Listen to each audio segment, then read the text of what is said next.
But out of the two biggest wide receiver moves, I like this one way better than Tyreek Hill to Miami. I think it's great for Tyreek in Miami, but there's a guy that can throw him the ball in Vegas. And what Tyreek does is he takes the top off defense. That doesn't really match up with what they do there. Mm-hmm. I was on Get Up, as we've been talking about, and we were talking about Davante Adams trade, which I think some people initially, it stuck in my head that people were critical of Davante Adams' decision-making. Like, why would you want to leave Aaron Rodgers to go to Vegas, where we've been down this road?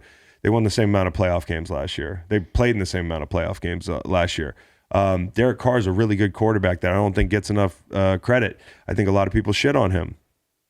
So when I was discussing the Davante Adams trade, I said I like it better than the other trade when it came down to elite wide receivers changing teams this year.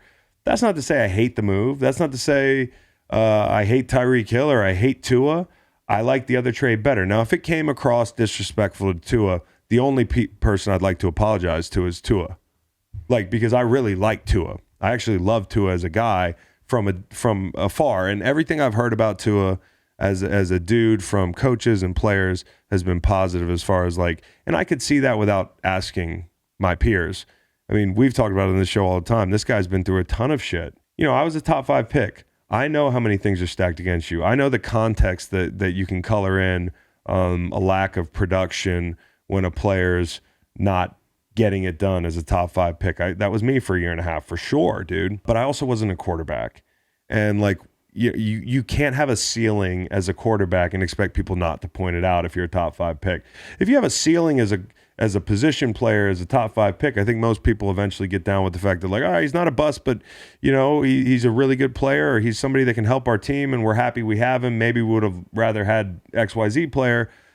It doesn't work like that with quarterbacks. You pick Tua right after you passed up Justin Herbert. And at the moment, I think what makes this really tough for people to hear any criticism of Tua is that's something they know very well. And they also knew that when they drafted Tua, they probably felt like we just hit the jackpot. Everybody tanked for Tua, right? That was the whole thing.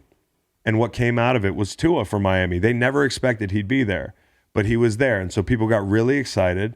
And I think what we found over the last 2 years is that he has a little bit of a ceiling. He can't make all the throws. These are the things he had to deal with. Poor offensive line play. Who, by the way, I mean, some of my peers in sports media would point out that when they pointed that out in 2020, they got drugged by Dolphins Twitter over this. And it turned out to be absolutely true that the offensive line was dog shit. So the offensive line's been dog shit, which happens on bad teams. Sorry, I watched it with Sam Bradford. I don't feel sorry for anybody. The comparison to Herbert's unfair, but it is what it is. You had Fitzy. Fitzy kept winning games. Yeah, I mean, the Raiders game is the one that sticks out in my head as being the most kind of tough one if you're Tua, because it was a big game for them. They were fighting for their playoff lives. They were struggling off and on throughout the game. And Fitzpatrick comes in, and I think this was the second time there was a quarterback change throughout the course of the year, and he lights it up. Remember the broken neck catch on the left sideline. But Fitzy just had the veteran magic. He seemed to be more of a gunslinger. He seemed to be a guy with the same coordinator, who, by the way, in Tua's support, was not Tua's coordinator. It was Chan Gailey. It's Fitzpatrick's coordinator. He's the guy that seemed more comfortable. Shocker. But Tua just didn't seem to want to push the ball down the field. And I know some people are like, God damn it, Chris. National media has been saying this for months. Well, don't you think maybe national media has been saying it for months because it's a thing? I got accused of copying takes, dude. I don't need to copy takes. Maybe there's a reason there are a multitude of people questioning Tua's arm strength. And by the way, these are people that I've texted and reached out to that are in football or played with Tua or and all have good things to say about Tua. He's just not a fucking arm arrogant guy. How many quarterbacks would you rank ahead of him in arm arrogance in the NFL? So when I say on Get Up that when Tyreek goes to Miami, I worry that you're shipping a quarterback who's on a prove-it year, who hasn't made all the throws, who hasn't thrown the ball deep with regularity. You're losing a little bit of the top-end production from a guy that, yes, catches a ton of balls next to the line of scrimmage. We get that. I've seen the numbers, dude. Tyreek Hill is going to help you guys. It's going to be a yactory, dude. A yactory. Trademark that. Jalen Waddle, Gesicki, Cedric Wilson. You've got now Tyreek Hill. I know this fits his skill sets in a lot of ways because you want Yak. You've got to be able to get the ball out quick. That's what he does. He's relatively accurate in short game. He's run a ton of RPOs. He ran that stuff at Bama. He can hit those slants, and this isn't like a backhanded compliment. Some guys are just those guys. If Tyreek Hill had gone to New England, I would have lamented the fact that Josh Allen isn't throwing Tyreek Hill a fucking deep ball. We're going from Patrick Mahomes to Tua Tagovailoa. That's fair as fuck to point out that it's a little less sexy to see, somebody who can throw the ball up 70 yards, I'm exaggerating a little bit, every arm angle off the spot and get Tyreek the ball, broken plays, the whole thing. Not everything has to be a bubble screen, man, or a slant. And it's fine that that's your meat and potatoes, but I'm just pointing out that Tyreek could have been traded somewhere that I'd be a little bit more excited to see him play. Now, that doesn't mean he's not going to help you guys. I think you'll be better this year. You'll still probably not win a playoff game because the AFC, if you haven't noticed, you need a guy, dude. And I'm not even saying Tua sucks. I'm just saying, where do you rank him in the AFC as far as quarterbacks are concerned? And yes, I know that some of this thing has been like a broken record, but there's a reason people have questioned him being able to make all the throws. Don't send me Bama throws, middle of the field, 50 yards. Don't send me 7 shots that he took last year because that sample size is too small. And by the way, I had a guy say, well, he hit 4 of 7 of his shots last year. That's tops in the league in efficiency. Maybe there's a reason that sample size is so fucking small, man. So listen, guys, I don't hate Tua. You're going to make me hate Tua, which would be highly unfortunate. I don't even want to root against Tua, but you fucking goobers are going to make me root against Tua because you don't know football. I totally get it. And I've read an article in Sports Illustrated today about how, Tyreek's not even a take the top off the defense type of guy. Look at his 2021 stats, which were, by the way, among the lowest in his career. Actually, the lowest in his career, I think, since 2018 when they started tracking air yards. We were talking about that Sports Illustrated article and why it's disingenuous to say, Tyreek Hill's not even a deep ball guy. He caught this many balls close to the line of scrimmage last year. This is intellectually dishonest. Average depth of target, 10.4 air yards, lowest since 2018. Previous low was 12.9 in 2019 and 2020. In 2018, it was 14.8. So look at that difference. Okay? 10.4 yards, 14.8 yards. That's 4.4 yards. So now subtract 4.4 from 10.4. It's 6. That's the difference between a receiver that's depth of target is 6 yards and Tyreek Hill and the old Tyreek Hill and Tyreek Hill last year in Kansas City. So don't cherry pick unless he got slow, there are ways to get the ball to him deep. He's also the highest cushion at the line of scrimmage in Kansas City last year since 2018. So it's been a few years, which is part of the reason I suspected, as I point out, his yards per catch or yards per attempt were the lowest since a few years ago, that maybe Kansas City was like, all things, good things must come to an end. They're also playing coverages differently in Kansas City because of the guy under center.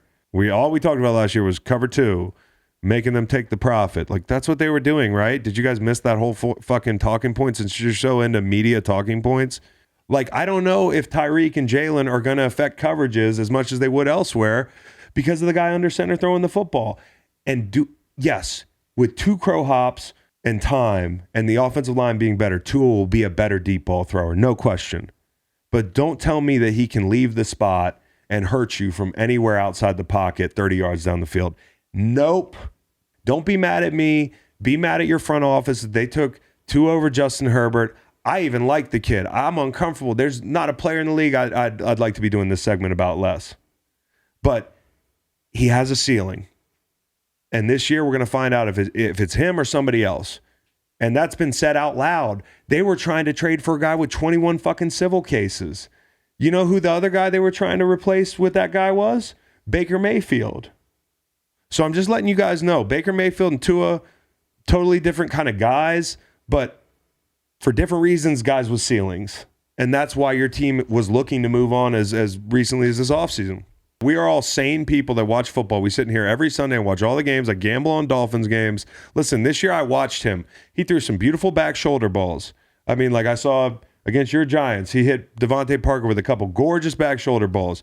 He put things all over the field except for really deep against Jacksonville. I mean, like he threw for 330 in London, and that was a great game. There was a ton of games through that winning streak where at the very least he was very clean. He didn't make mistakes.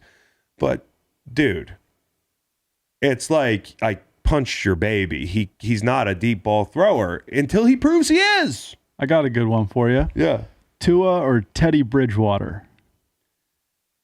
What week is it? 1. Oh, Tua. Okay. I like Tua, dude. I like Tua. I want Tua to succeed. Well, and by the way, Mike McDaniel, and this proves my point better than anything.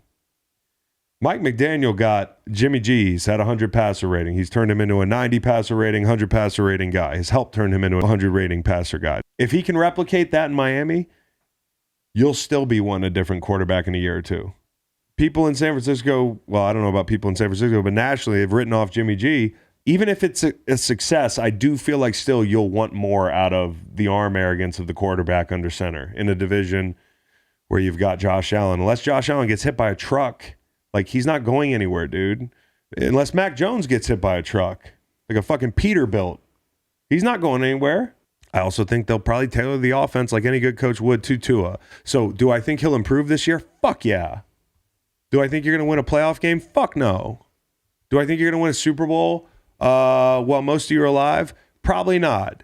It's like fucking rolling the dice. I don't think so. And I think that's fair to say. Look at the AFC. You're going to tell me you're winning that division? If you're not going to win the division, how many playoff games you got to win? Do the math here. 4. So what the fuck? You're going to beat Josh Allen, Russell Wilson. You're going to beat Burrow. You're going to beat like Patrick Mahomes. Like, dude, you have to have a dude in the AFC. So y'all need to fucking wipe your tears and know that you can expect me to anon. Expect me. I will be here all fall. Listen to the full podcast on Spotify, Apple Podcasts, and other podcast streaming platforms. Wherever you want to get the podcast, you can get the podcast. Pretty simple. New episodes every Monday, Wednesday, and Friday. Don't forget to like and subscribe for more content. Podcasts get pretty wild. This is real tame.